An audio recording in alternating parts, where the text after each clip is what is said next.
Hola Adalberto, buen día. En este sábado de agosto, 6 de agosto, ¿cómo andás? Bien, día lluvioso. Vos sabés que acá en Rosario, ayer fue un día de sol bastante lindo y hoy amaneció gris, frío, horrible. Au, Así que, pero bueno, ¿a vos la lluvia te gusta porque refresca un poco, o no? no tengo problema. Prefiero la lluvia a los 40 grados. Por eso, no, por eso, hoy es un día de alivio para vos. Total, Eh, Totalmente. totalmente. Bueno, Adalberto, mira, en el segundo capítulo le habíamos dicho a la gente que hoy íbamos a tocar el tema del caso Humo, pero bueno, hay muchas personas que no saben de qué se trata, de qué estamos hablando, así que si podés vos contar un poco qué es Humo, qué es el caso Humo. Ok, ok.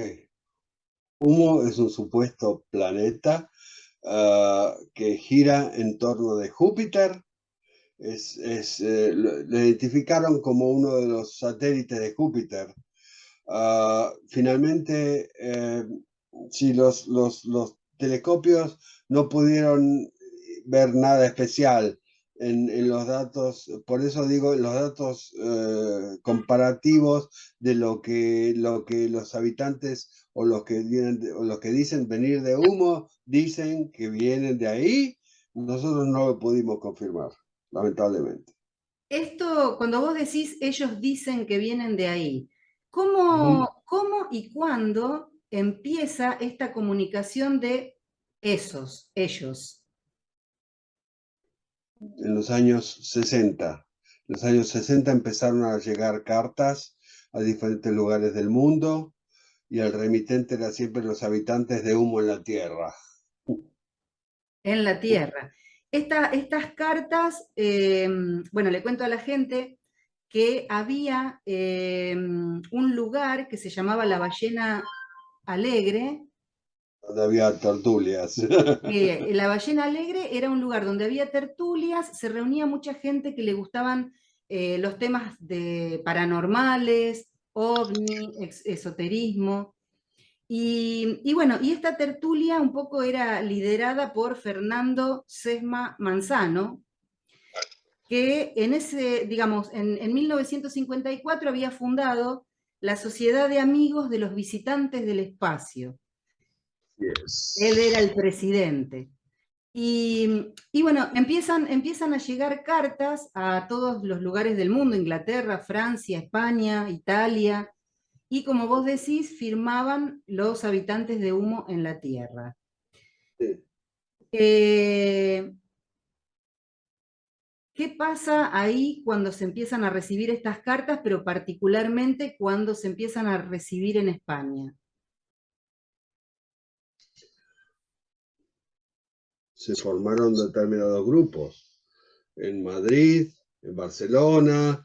En Barcelona estaban al mando Rafael Farriols y Antonio Rivera en aquel momento. Se formaron diferentes grupos de amigos de Humo, digamos. Claro. Una de las cosas que les queremos contar a la gente es que en estas cartas, primero le avisan a Sesma que se van a aparecer, que en realidad, digamos, ya desde los años 50 habían aparecido acá en la Tierra, que el primer descenso había sido el 28 de marzo de 1950, y vos en Es francés lo vas a decir bien, en cerca de la Yaví. la Javí, porque si lo digo yo en rosarino va a sonar horrible. En la Javí, Francia, obviamente. Pero bueno, de eso nadie había tomado nota.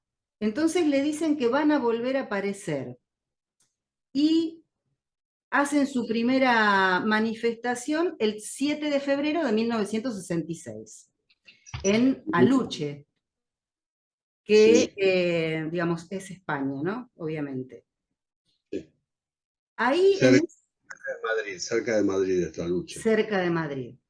Y después, o sea, hay testigos de eso, salen todos los diarios, está todo convulsionado, eh, y después dicen que van a volver a aparecer, y vuelven a aparecer un año después, el 10 de junio de 1967, en San José de Valderas. Ujú. En esta aparición hay solamente dos testigos que dan cuenta de que lo vieron, y, y ahí aparece, bueno, toda una movida y una revolución para la ufología, diario, prensa, todo el mundo hablando de humo. Sí. ¿Cómo? Porque lo que se veía en las fotos que sacaron era el símbolo de humo, la H esa famosa, ¿no? Porque, claro, contame eso. Aparece un plato y tiene un símbolo, Sí, así es. La parte de abajo. la La parte de parte abajo. Y sí. supuestamente alguien sacó una foto. No sé si fue alguien del grupo de Madrid. Espérate, es buena pregunta esto. Ah, fue alguien de, no fue a nadie del grupo de Madrid, fue alguien de Madrid, alguien, un habitante en Madrid que sacó las fotos. Y esas son las fotos que después salieron en el libro El caso perfecto de Claro. Rafael Fariols y sí, Bien. Yo no me acuerdo muy bien qué papel jugaba José Luis Jordán Peña. sí.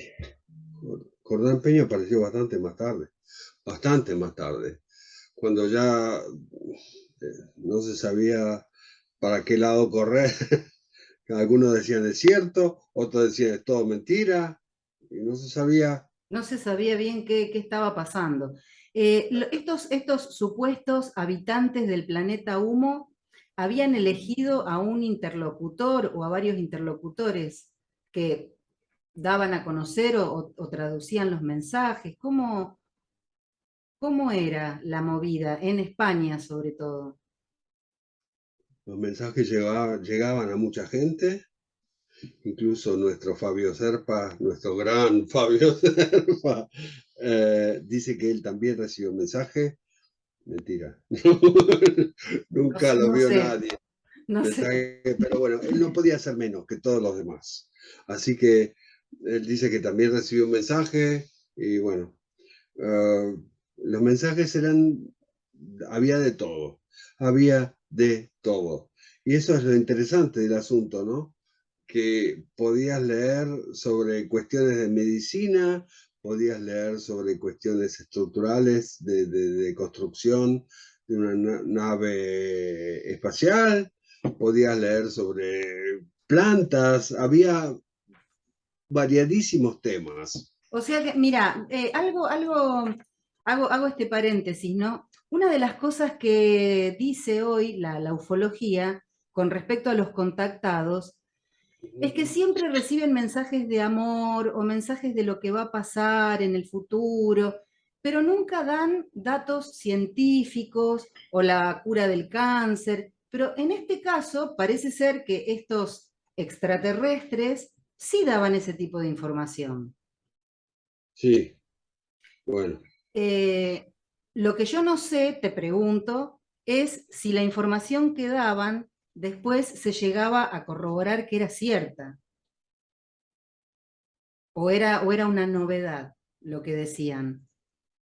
un médico que trabajó en la clínica de Cañuelas, amigo mío, un médico paraguayo que vive en Argentina, trabajó en la clínica de Cañuelas un tiempo y según lo que contó él, los resultados aparentemente eran buenos, eran bastante buenos y él siempre trató de rescatar un poco la actividad de curación del hombre este que la hacía en la clínica de Cañuelas y delante de la clínica había un platillo volador, por supuesto, un modelito. Sí. Eh, sí, Él, digamos, en su terapia o en su forma de curar, aplicaba los datos que habían dejado estos habitantes de humo. eso es lo que dice, sí.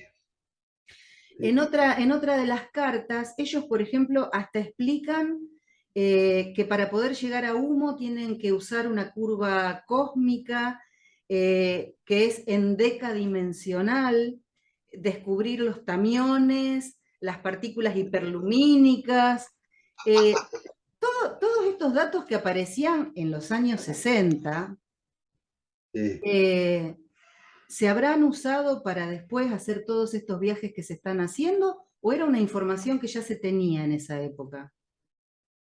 En realidad no, no se tenía. No se tenía en esa época. Es una de las cosas que estuve averiguando. No se tenía. Era bastante nuevo, era bastante revolucionario todo lo que, o todo, mucho de lo que contaban en los informes. Y era, bueno, para la gente investigadora del tema, era revolucionario. Era muy, muy revolucionario y muy, muy moderno. Digamos que este dato, esta carta, de no ser escrita por un físico o alguien que fuera muy inteligente, era imposible saberlo. Estos términos todavía no se manejaban en, en la sociedad ufológica o aeronáutica de esa época. Así es. Te cuento, yo hablé con varias personas en España y en Francia. Y en Francia, además de haber hablado con M. Michel, ah, me entrevisté un par de veces con un investigador que trabajaba, Jean-Pierre Petit, que trabajaba en el Centro Nacional de Investigaciones Científicas. Era uno de los jefes en el Centro de Investigaciones Científicas. Y bueno, él me dijo que los datos que estaban contenidos en esos documentos eh, podían realmente ser ciertos. Podían ser ciertos. Por eso que empezamos a dar vuelta con la historia de que, bueno, quizá todo este asunto fue cierto. Eh, Fue, es tremendo, ¿no? Porque sería la primera vez, o sea, podría decirse que este este contacto tuvo sentido porque anticiparon algo sobre lo cual no se estaba hablando ni se sabía, diferente de los contactados de ahora, que hasta ahora yo nunca escuché nada nuevo, todos dicen lo mismo, bueno, mensajes de amor, mensajes de paz, algunos que no hay que comer animales, que sí hay que comer animales, que no hay que tener sexo, que son medios raros los extraterrestres que hablan ahora. recomendaciones. Recomendación. Recomendaciones, sí, porque decían que ellos no quieren alterar nuestro modo de vida de ninguna manera posible. O sea que quieren, ¿cómo es lo que No, decían no los quieren intervenir. el libre albedrío? Exacto. Ahora, el libre albedrío de la humanidad y no quieren meterse en eso. O sea, no son los salvadores extraterrestres que estamos esperando. Y lo cual a mí me parece difícil de creer, pero bueno.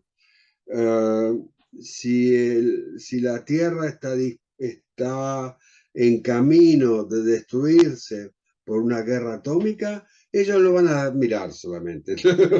Van a participar de ello, pero nada más. Pero no, Bueno, no van a a ver, yo te doy mi opinión personal. A mí me parece que si a vos te regalan un planeta para que lo disfrutes y te encargas de destruirlo, ¿por qué te voy a ayudar a recuperarlo si te di un regalo y vos lo arruinaste? ¿No? ¿Vos te acordás el concepto que ellos manejaban de Dios?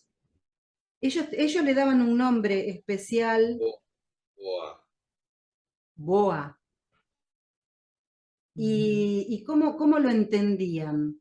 Ellos dicen que en nuestro lenguaje, por más que se pueden comunicar con nosotros, pero que en nuestro lenguaje era muy difícil hablar y explicarnos con palabras cómo era ese ser, y que tenía una idea más panteísta que monoteísta. Puede ser. pero es demasiado, para la gente que lo leyó y que entiende un poco más que yo del tema, era muy significativamente similar a nuestra religión cristiana. Ah, Y bueno, con un Salvador que se ocupa de que, bueno, que la gente no se termine matando, y bueno, que aparentemente ese los salvó de su autodestrucción. ajá. Ahora, ellos en algún momento, si es que te acordás, ¿no? En algún momento se describen cómo son físicamente o no dan descripción de eso. Sí, sí, sí, sí, sí. Fue cómico la reunión. Hicimos una vez en Canal 13 en Buenos Aires, con Fabio Serpa, porque nos invitó una, una charla sobre el tema. Ahí fui con mi amigo paraguayo, y en la presentación ves un tipo caminando con un maletín por la zona peatonal. Ah, sí, aparentemente, por lo que dicen los informes, según lo que dicen los informes, son muy parecidos a nosotros, muy parecidos. Tienen un problema en las cuerdas vocales, nada más. En la Ah, cuerda vocal, cual tenían que usar un aparato para hablar en la Tierra. Necesitan un aparato parecido a los laringófonos que usan los que tienen problemas en la de la... tráquea, sí. Exactamente, O sea exactamente. que estaban entre nosotros, pero digamos, los que no estaban acá en la Tierra, los que estaban en humo, ¿tenían algún aspecto en particular que ellos hayan revelado? ¿O nunca Muy dijeron nada? parecido a nosotros, muy Parecido. parecidos a los seres humanos, muy parecido, prácticamente sin diferencias, sin diferencias. Esto que estás contando hoy, vos en algún momento de tu vida, toda esta información llega. eh, Contame a qué edad y a través de qué medio te llega toda esta información. Que eso creo que fue en 1976 que encontré el caso perfecto en la librería Kier en Buenos Aires y lo compré, y a Sí. partir de ese momento se desencadenó el tema de humo, digamos. Y empezamos a averiguar un poco qué es lo que había detrás de todo eso, ¿no? Si es cierto, si es mentira o qué, para saber qué es lo que hay detrás, porque mucha gente dijo que esto era una conspiración de la CIA. Ah, Ahora vos, porque, sí, sí, vos lees el libro y te quedás fascinado y querés empezar a investigar. Aparte, vos ya habías empezado a estudiar comunicación, la licenciatura en comunicación. Bueno, tenías alma de periodista, querías saber, querías investigar. así Eh, es. con qué personas, con gente de tu curso, con qué persona te pones a investigar esto? Le pregunté a mucha gente, le pregunté a profesores, le pregunté al padre Quiles, en aquella época. El padre Quiles era un jesuita que estaba en la Universidad de Salvador, y, y bueno, me daba no sé qué preguntar, pero, pero bueno, terminó aceptando realmente bien. Era un tipo, era un viejito muy abierto a todas las ideas nuevas. Y bueno, como yo era muy inocente en aquella época, se me ocurrió preguntarle cuál era su opinión del tema, y me dijo que sí, que puede ser, puede ser. Como me dijo, mijito, puede ser, puede ser, puede ser, es posible que sea una cosa así. Y ahora me estoy acordando, hablando de los jesuitas, Ujú. de el observatorio del Vaticano en Roma. Sí, Está dirigido por un padre jesuita. sí, sí, sí, los jesuitas manejan mucha información y no solo de la información que aparece en los libros y en las bibliotecas, sino de la información esotérica también. Eh, Ahora bien, vos tenés toda esta curiosidad, todas estas ansias de saber y de profundizar el tema. es que de una curiosidad que no es para nada simple, llegás a irte al lugar de los hechos? Que es la parte más fascinante de todo esto. Era una de las cosas que nos llamó la atención, que nadie se había tomado el trabajo de irse a los lugares descritos en los informes. Y describían bien, decían que desde el lugar donde aterrizaron, de la montaña donde aterrizaron, se veía perfectamente la torre de una iglesia y se veía, bueno, otra montaña.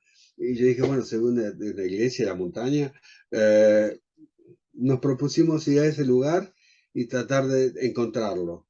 No lo encontramos. No lo Oh. encontramos. Ay, no, me arruinaste el final.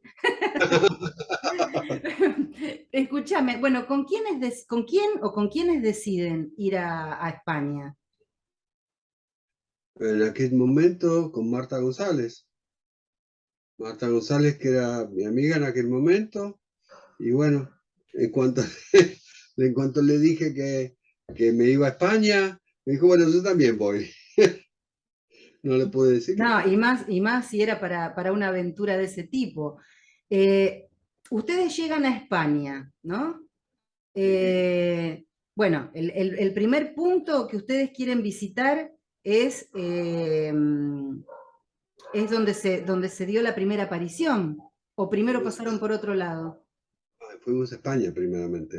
Fuimos con Iberia a Madrid para encontrarnos con el grupo de Madrid, para hacer contacto con ellos y contarles un poco de lo que yo había hecho, lo que había Investigado, buscado, sí. encontrado. Bueno, así es como conocí a Barrenechea y a la gente del Grupo de Madrid. Y a Fernando Sesma también, por supuesto. Guau. También. O sea que tuviste de primera mano, porque Sesma fue el que inició todo, ¿no? ¿Qué impresión te dio Sesma? ¿Él lo que contaba lo contaba como algo cierto o en algo lo viste dudando? No, realmente él creía en lo que estaba diciendo. Creía en Ah, eso, creía 100%. Después empezaron a separar los creyentes de los no creyentes. Ah, sí, porque, a ver, bueno, yo no me quiero adelantar en la historia porque después va a haber una confesión a Manuel Carballal donde se va a decir que fue una prueba sociológica que se quiso hacer de ver hasta dónde la gente podía creer en algo que realmente no existía, pero digamos, antes de llegar al final, que ya hice un spoiler, eh, vos estuviste en los dos lugares eh, donde apareció el plato sí, y no se veía el... ¿Cómo? Aluche, Aluche, Aluche. Aluche. ¿Y en Valderas también estuviste? ¿San José de Valderas? Ah, sí, sí, sí, vimos, pero realmente no dice nada. Son las inmediaciones de Madrid, prácticamente. Y no nos dijo nada especial. Por eso que yo tenía la gran necesidad de encontrarme con Antonio Rivera y con Rafael Farriols, que son los que echaron a andar toda la bola de humo. Y bueno, así es como fui a Barcelona después y, y me encontré con ellos ah, a la casita de Rafael, ah, un tipo realmente muy macanudo, historia al margen terrible, porque justamente cuando estábamos en camino a Barcelona tuvimos un accidente con el auto, con mi familia, y nos volcamos 5 veces en el aire. Y Antonio Rivera me dice, después de ver cómo quedó el auto, me dice, hoy naciste otra vez. Digo, sí, Ah, realmente, realmente. tremendo. Cinco vueltas en la ruta. Sí, no sé qué bicho se cruzó por el auto, pero mi mujer pegó un volantazo y el auto levantó vuelo y bueno. volcó 5 veces. Y eso me lo dijo después la policía. Me lo dijo después. Pero ustedes quedaron inconscientes, eh, Nada, nada, nada. nada.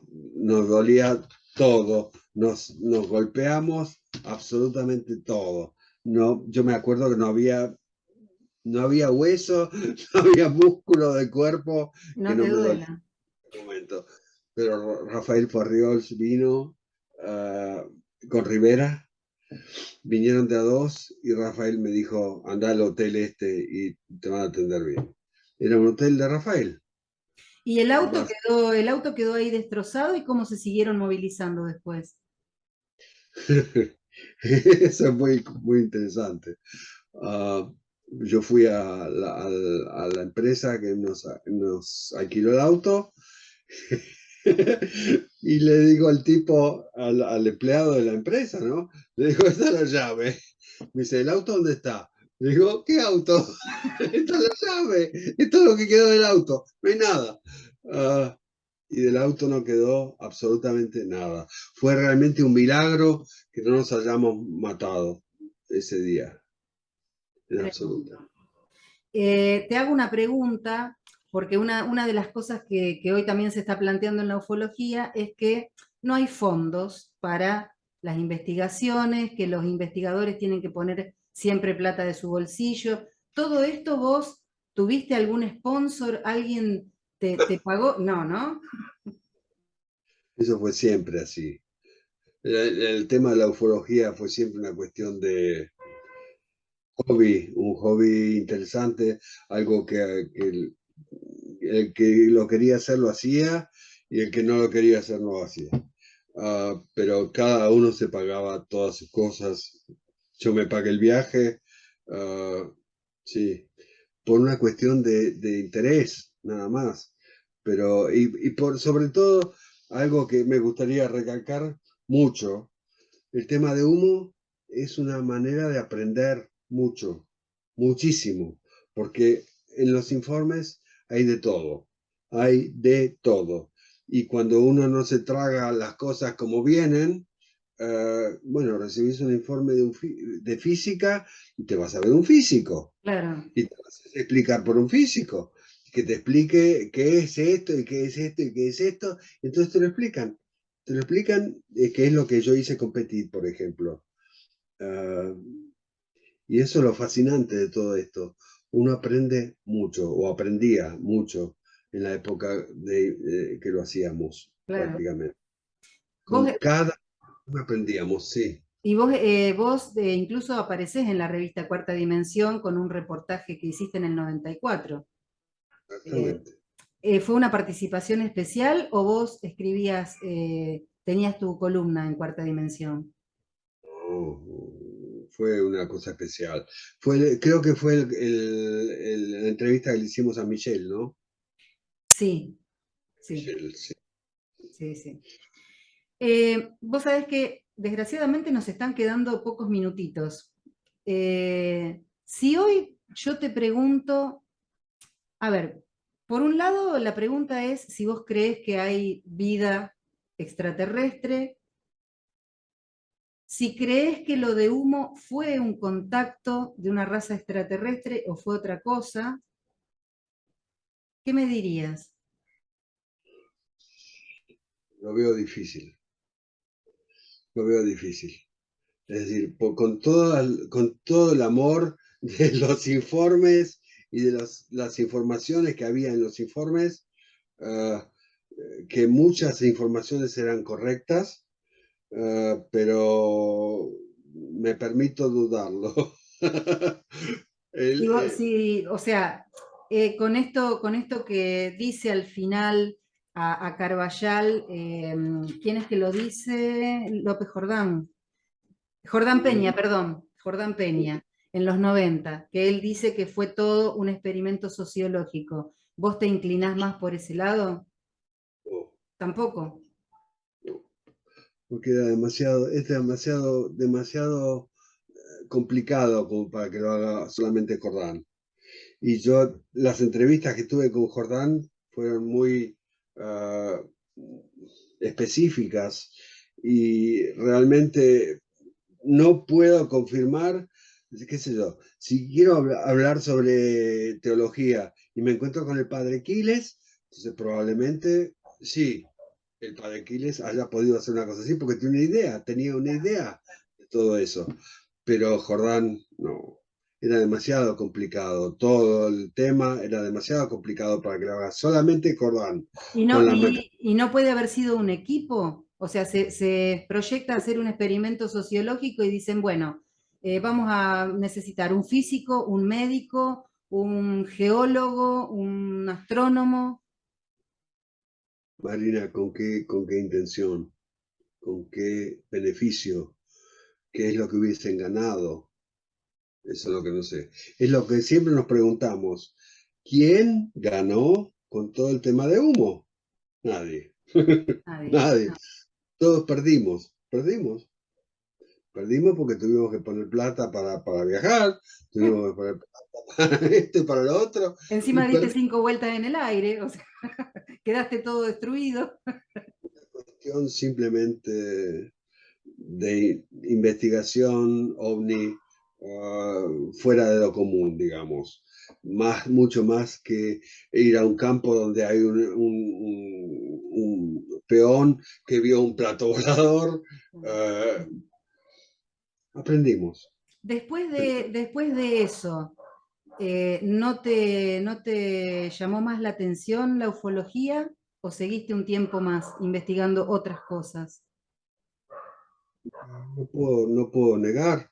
En cuanto veía algún librito, hay un investigador austríaco que se dedicó al tema ovni también, muy superficialmente, pero en cuanto yo veía alguna cuestión que tuviera que ver con el tema de los ovnis y demás, sí, por supuesto que lo miraba, lo leía porque me parecía interesante, pero más no. Pero ya no seguir investigando. Bueno, nos quedan 2 minutos. Te quiero agradecer como siempre la buena predisposición, la buena onda para conectarnos y hacer estos capítulos de Bunterhund. Este capítulo especial va a estar subido al canal del Café Ufológico Rosario, al canal de Adalberto Usbari. Suscríbanse, pongan sus likes en los videos que estamos subiendo. Y no quiero dejar de decir que hoy, 6 de agosto, es el 9º aniversario en que aquí en Rosario se produjo la explosión del edificio de calle Salta 2141, donde hubo 22 muertos y centenares de víctimas. Para nosotros todos los años es un día triste porque recordamos eso. Así que bueno, un abrazo inmenso a los familiares que quedaron y que siguen pidiendo justicia porque el verdadero culpable todavía está libre. Que tengas un buen sábado, Adal. Gracias, María. Si querés ahora anda a dormir la siesta. Te mando un beso. ¡Mua! Chao, Marina, chao. chao.